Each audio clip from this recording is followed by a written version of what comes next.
le rôle de son élucidation. Parce que les savants disent Al-Qur'an, on appelle encore en arabe Al-Mubayyan. Et la Sunna, c'est Al-Mubayyin. Parce que sans la Sunna, tu ne peux pas comprendre le Coran et Allah, même si tu parles de la langue arabe plus que Sibawé. Vous savez que les deux premières grandes écoles de langue arabe du Nahou étaient toutes deux en Irak, l'école de Basra et l'école de Koufa. Sibawé était le Zaïd, c'est-à-dire le leader de l'école de Basra, alors qu'Al-Kisa'i, qui était parmi les Kibar al-Qur'an, le lecteur du Coran, était le leader de Koufa. Là, l'école de Basra est la plus solide, l'école de Sibawé.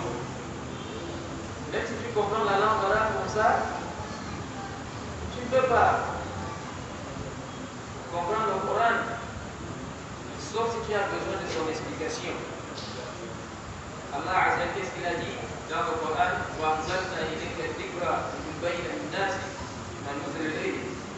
On a fait descendre chez toi au prophète Muhammad, le dit, c'est-à-dire le Coran, afin que tu expliques aux gens son prophète. Personne ne peut penser que Sibawé connaît plus la langue arabe que les Sahaba. Mais regardez l'imam des Sahaba, Abdullah bin Mas'ud, a été conçu, comme beaucoup d'autres confrères, soit c'est un verset du Coran.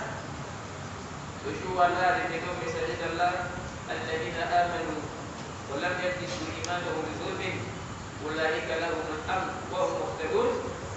Ceux-là qui ont cru et non point habillés leur iman par une injustice, ceux-là sont en toute sécurité, sont les bien guidés.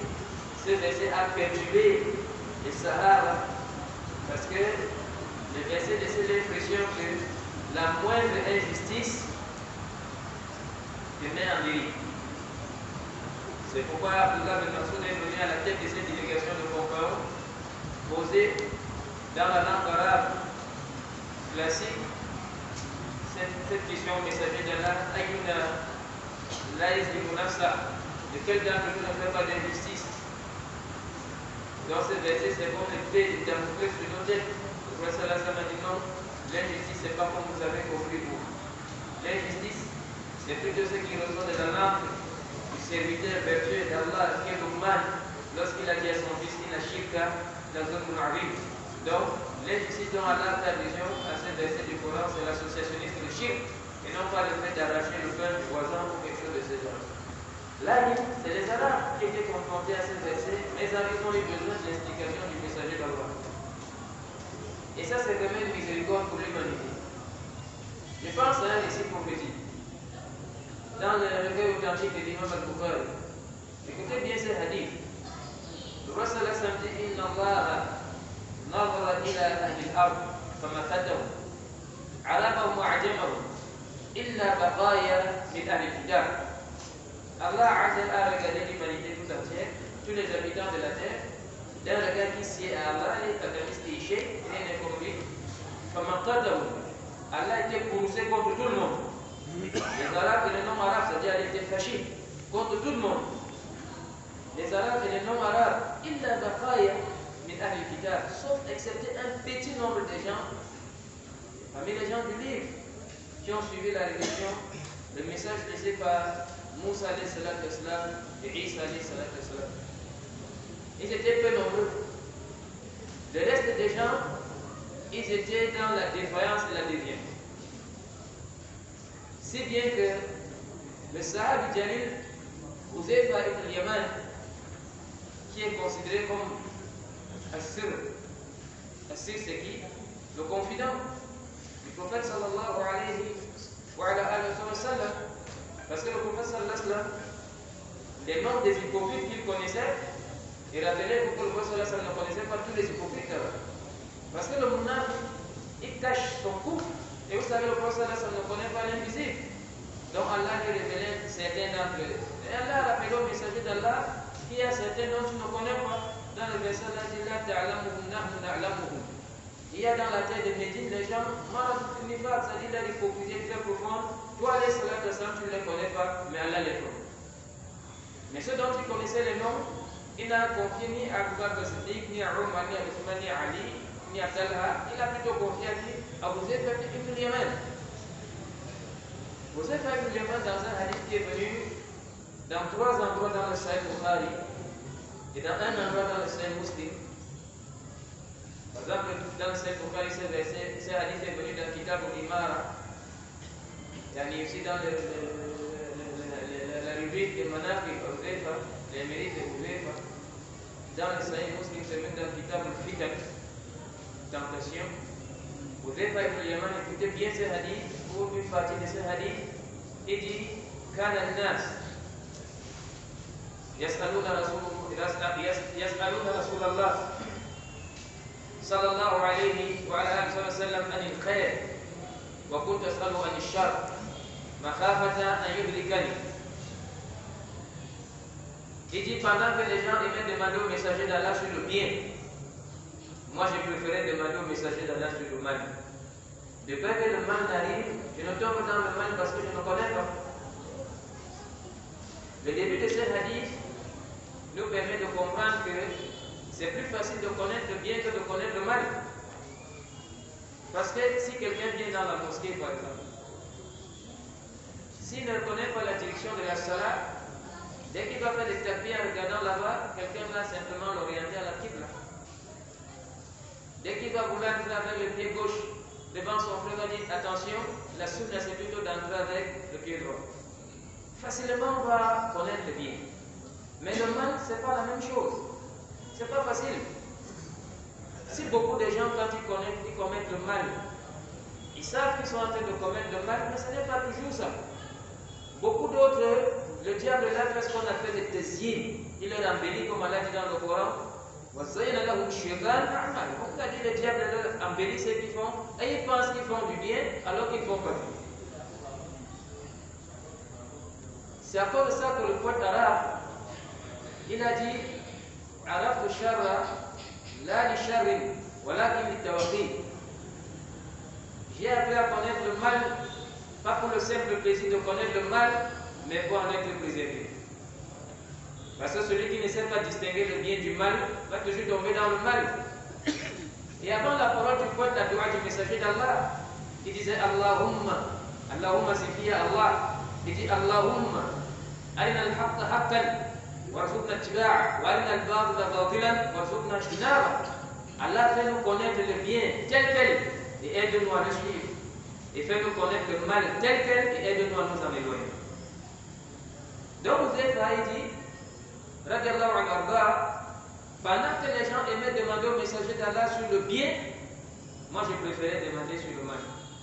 De peur que si le mal n'arrive, le mal ne m'emporte parce que je ne suis pas avisé.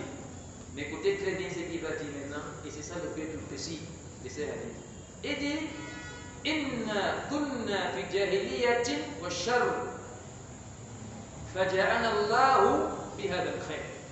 Wa hal ba'da hadha al-khayr min sharr? Qala na'am. Subhanallah. Il dit au prophète sallallahu alayhi wa sallam, nous étions dans la jahiliya avec son mal. Le mal de la jahiliya, ne cherchez pas à savoir ce que c'était. Ça dépasse l'entendement humain. Les gens dans la Jahiliya, ils adoraient en dehors d'Allah des idoles qu'ils avaient créées eux-mêmes. Le shirk que vous voyez là, ce n'est pas seulement le pire des péchés, parce que c'est un péché flagrant, mais c'est la plus grande injustice, parce que la raison saine refuse le shirk. C'est pourquoi il faut avoir vraiment les yeux voilés et la raison emballée pour tomber dans le shirk. Malgré que c'est la plus grande abomination. La tribu qu'on appelle les Banu Hanifa, dans le désert, ils ont fait un gros dieu avec les dettes.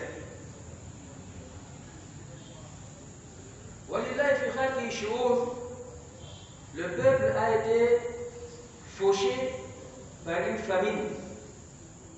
Les gens perdaient la vie, les enfants pleuraient à longueur de journée, n'ont plus rien à manger. Qu'est-ce qu'ils faisaient?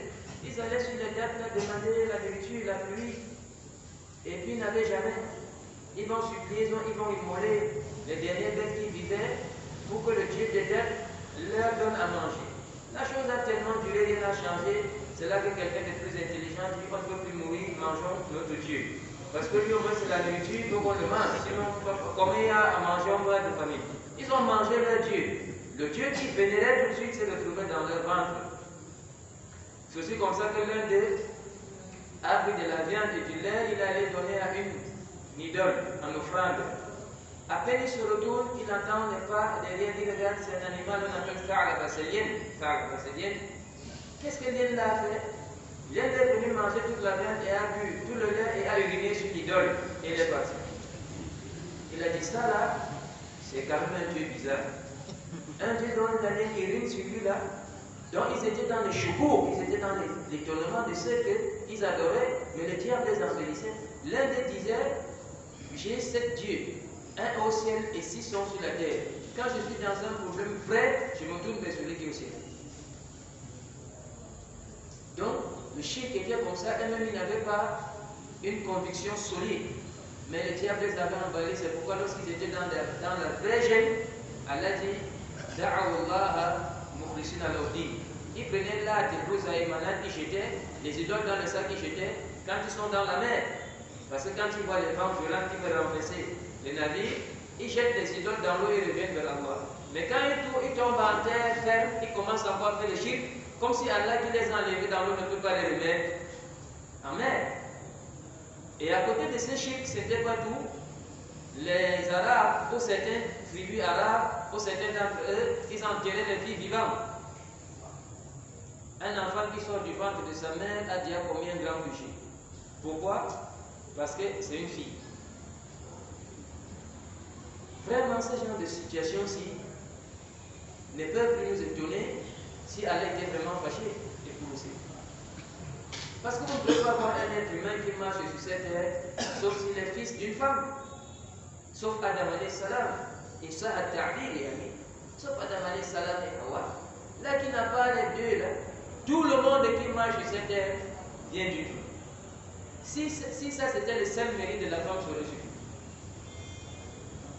Mais lui maintenant, si sa femme au monde une fille, tout ce qu'il trouve de bien à faire, c'est d'aller l'enterrer vivant dans les désirs.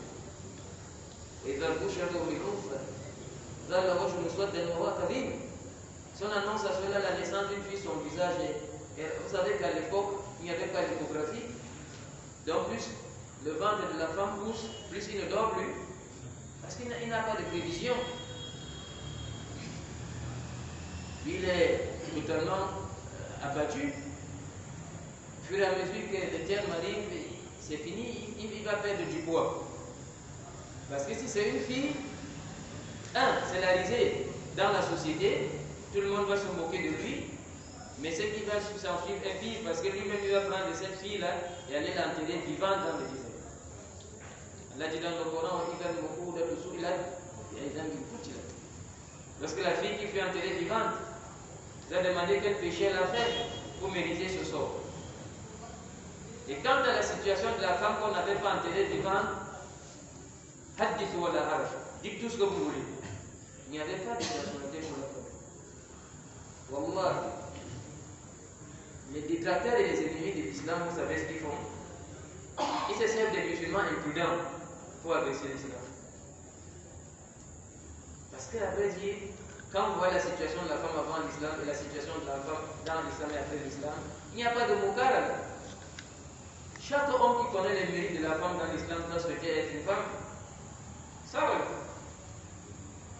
Vous savez que dans l'islam, le droit de la mère dépasse le droit du père. Le droit de la mère dépasse de loin le droit du père. C'est pas seulement ça dépasse de loin. Donc la mère chez nous a plus de privilèges que le père. Si c'est l'épouse, le prophète sallallahu alayhi wa sallam dit khayrukum khayrukum li ahli. Le meilleur d'entre vous, c'est celui qui est meilleur envers sa femme. Le prophète sallallahu alayhi wa sallam dit man ala jariyatan, celui qui donne une bonne éducation à 2 filles entre pareilles. La femme dans l'islam, elle hérite chez ses parents, chez ses enfants, chez son mari. Quelle est la société qui connaît ça? Dans les autres sociétés, la femme, c'est un très grand business. Elle n'hérite rien, mais on sait que derrière elle, on aura tout. Mais dans l'islam, non. La femme hérite, subhanallah. les ulama d'Afrique se rassemblent souvent dans le Maghreb. Ils ont fait un rassemblement dans lequel, écoutez bien ce que je vais dire ici, ils ont vu 23 figures de partage de l'héritage. Dans 17 figures de partage de l'héritage, la femme avait plus que l'homme. Et dans les autres qui restaient, les hommes qui étaient là n'avaient rien. Ils pleuraient seulement leur mort, la femme brûlait tout. Donc ne regardez pas le verset du Coran, pourquoi que la part de l'homme sera toujours le double de la part de la femme là. Il y a des cas de figure, la femme va tout prendre. Dans la charia, si un homme a une seule fille, elle prend la moitié de l'héritage. Comme c'est clairement mentionné dans Sourate Nisa, elle a la moitié, à la double, si elle est seule. Parce que 5 personnes ont droit à la moitié de l'héritage. Toutes sont, n'est-ce pas, c'est-à-dire les femmes, il y a un seul homme, le mari. Imaginez si une personne prend la moitié de l'héritage, la personne a tout pris. Les Arabes enterraient la fille vivante et la femme, elle n'avait aucune valeur. Parce que si un homme mourait, les frères, n'est-ce pas, c'est-à-dire les frères du monsieur venaient encore revoir la femme. Si elle était encore un peu jeune, encore un peu agréable, le frère entrait dans la maison directement. Pas de mariage, pas de doute, rien. Il remplaçait seulement son frère. Et si elle n'était plus bien, on la prenait, on la jetait dans le désert, on la remplaçait par une autre femme, dans la maison de son mari. Pour ne citer que ça. Mais ce qui était à côté de ça, c'était horrible. On n'a même pas la volonté d'en parler tellement c'était pas agréable. Il était question qu'Allah envoie dans le monde un être humain qui va, rechanger les mentalités. Et le maître, n'est-ce pas, ça dit l'homme. C'est pourquoi au Fatik al-Yaman, il a dit Inna kunna fi jahiliyatin wa shar, faja'ana Allahu fi hadha al-khair. On était dans la jahiliya avec son mal, Allah nous a amené ses bienfaits précieux. Le prophète sallallahu alayhi wa sallam, quand il est venu, il a d'abord commencé à connecter les gens avec Allah. Parce qu'il faut comprendre une chose. Si tu n'as pas Allah, ya Abdallah, tu n'as rien. Même si ton compte bancaire est plein, même si ton parking est plein, même si tu as le mobilier à l'étranger, mais tu n'as pas Allah, fiqh tamam, tu n'as rien. Wallah, tu n'as rien. Bal, si tu n'as pas Allah, le moyen le plus efficace pour toi d'aller en enfer, c'est la mauvaise gérance que les biens vont te donner. Quand tu vas gérer tes biens dans la désobéissance d'Allah, Allah ne va qu'augmenter son courroux et sa colère contre toi. Ce n'est pas pour rien que tous les matins, comme dans le hadith de Salama, le prophète sallallahu alayhi wa sallam demande à Allah 3 jours. Il dit Allahumma inni as'aluka ilman nafi' wa rizqan tayyiban wa amalan mutaqabbalan. Un savoir utile, une substance licite et une œuvre acceptée. Sache, ya Abdallah, que la subsistance ne peut pas être licite et l'œuvre ne peut pas être acceptée sauf si c'est derrière le savoir. Parce que celui qui n'a pas la connaissance va chercher la richesse dans le haram. Et celui qui n'a pas la connaissance va adorer Allah avec beaucoup d'erreurs. Finalement, il va se noyer dans ce qu'Allah lui a donné. Et ça lui servira à lui. Donc, le messager d'Allah, la toute première des choses, il a reconnecté les gens à Allah. Et Allah a utilisé à ce moment-là des approches strictement logiques. Que l'on regarde de quoi il se nourrit. Dès qu'il va regarder de quoi il se nourrit, d'une manière objective, il lui sera certain qu'Allah Azza wa Jal est le Tout-Puissant. La technologie très développée aujourd'hui est la plus grande preuve. Je pense que nous, qui sommes les profanes, mes chers frères, nous qui sommes les profanes, mes chers frères, nous restons étonnés avec le développement technologique. Les simples petits téléphones que nous baladons sur nos mains, ce téléphone-ci nous permet de communiquer avec des gens qui sont sous d'autres cieux. Aujourd'hui, il n'y a même plus d'intimité Parce que ton frère en Chine, il t'appelle, tu vois les derrière de son salon, tu vois les décors, tu vois l'enfant qui joue, qui passe. Il n'y a même plus de secret. Mais comment ça se passe qu'on puisse en arriver? Le petit profane ne connaît pas. Mais c'est celui qui a fait des brillantes études, etc. Il connaît un peu l'informatique et tout ça, qui peut comprendre. Mais les petits gens comme nous là, on est vraiment éblouis. Regardez les avions de chasse, les avions de transport, les navires qui se déplacent avec les gens, les véhicules, tout ça. L'homme a atteint un degré de connaissance inimaginable. Mais écoutez maintenant Allah. Allah dit que l'homme regarde de quoi se nourrir. La technologie a avancé là, mes chers frères. Vous avez entendu que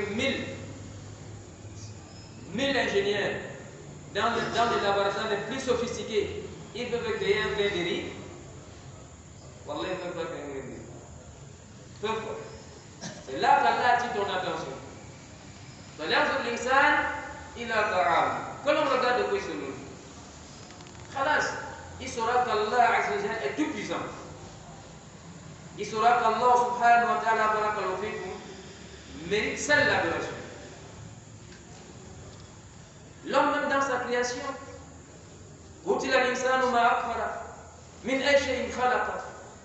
que l'homme périsse de quoi il a été créé. L'homme périsse, il est ingrat. De quoi est-ce qu'Allah l'a créé? S'il regarde seulement la manière dont Allah l'a créé, c'est fini. Il va se soumettre à Allah sans aucune autre forme de procès. C'est cette approche-là qu'Allah a menée au début, ces approches logiques, pour implanter dans notre cœur sa toute puissance. C'est ce qu'on a appelé le théorie al-Rububiyya, l'unicité d'Allah dans sa série. Mais les savants disent le théorie al-Rububiyya mustalzim, le théorie al-Uluhiyya. Parce que l'unicité d'Allah dans la série implique l'unicité d'Allah dans l'adoration. C'est pourquoi le Cheikh l'Islam Suleiman a terminé dans son épître Salat al-Rusul, qui doit être non seulement dans nos bibliothèques mais aussi dans nos cœurs. L'épître Rusul Salat, il faut la mémoriser à chaque. C'est le début du théorie. Quand quelqu'un a cette risala dans son cœur, il a une pratique solide de la religion. Il arrive quelque part, il dit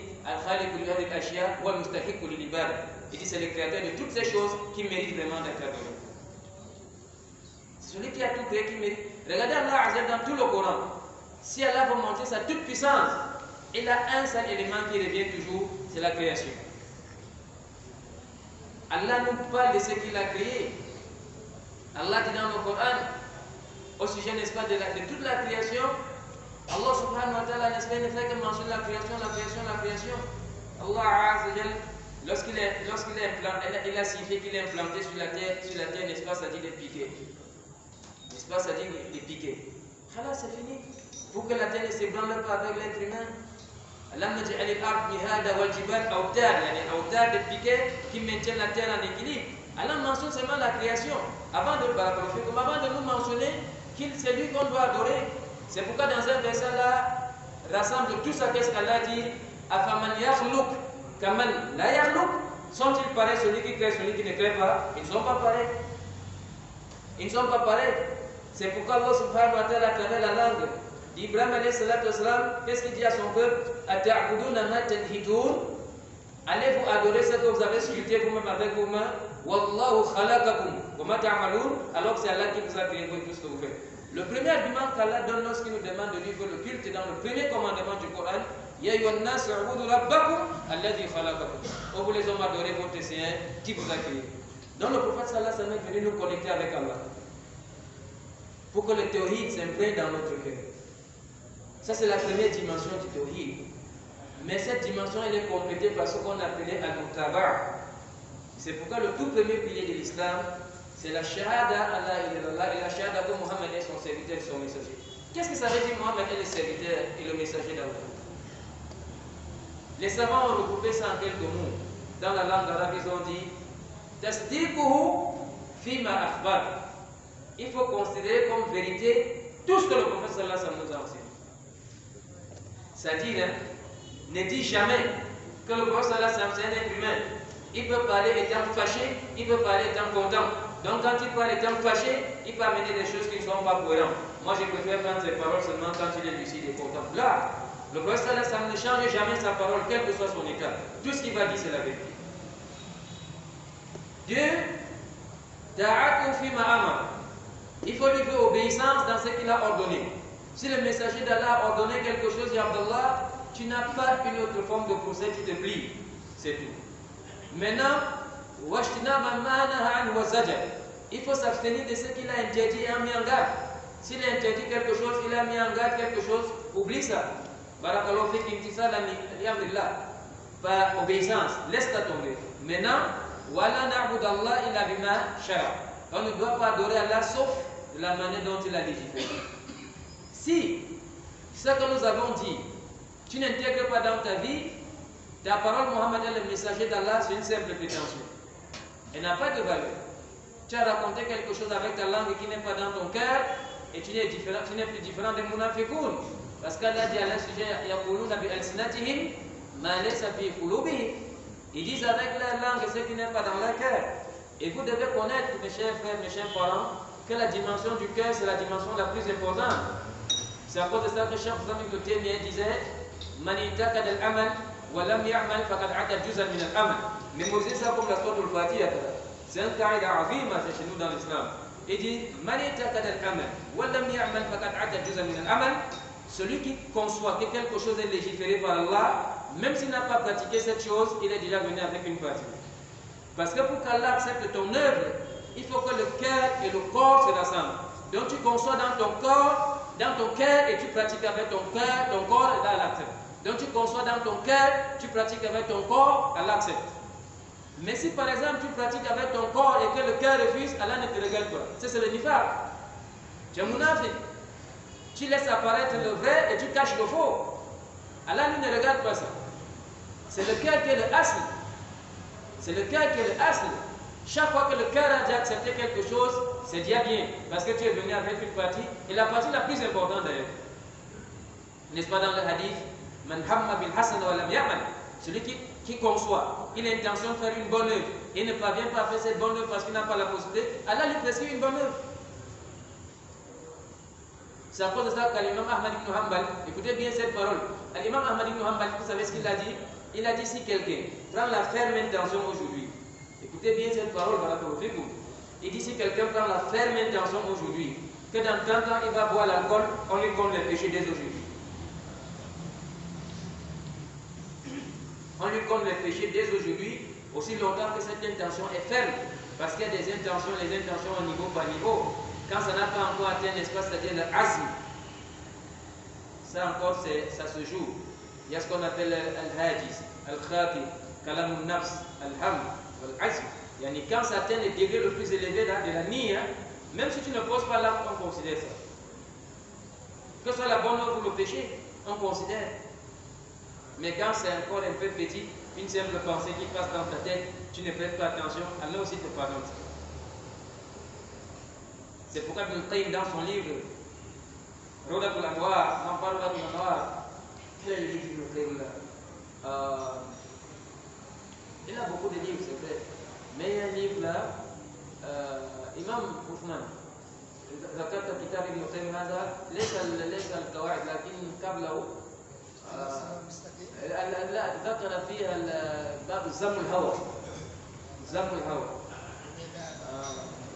سيأتي إن شاء الله. Ibn Qayyim il a mentionné que quand les péchés commencent à entrer dans ton cœur, tu peux encore vite les arrêter quand c'est encore au début. Mais quand tu as laissé ton cœur se soumettre à ces péchés, c'est difficile de t'arrêter. Tu vas le commettre. Donc le diable, vous savez, le diable ne vient pas une fois. Il te fait d'abord, il t'enjolive d'abord quelque chose comme ça dans le cœur, léger. Mais au fur et à mesure que tu es négligent, il ne fait que te faire penser à ça. Et il ne fait que te faire penser à ça jusqu'à ce que tu entres dans la phase où ça te préoccupe. Et puis maintenant, tu te mets la décision ferme de tomber dans le péché. C'est comme ça que Shaitan fait. Shaitan ne te jette pas dans le péché une fois, non. Ah ben non.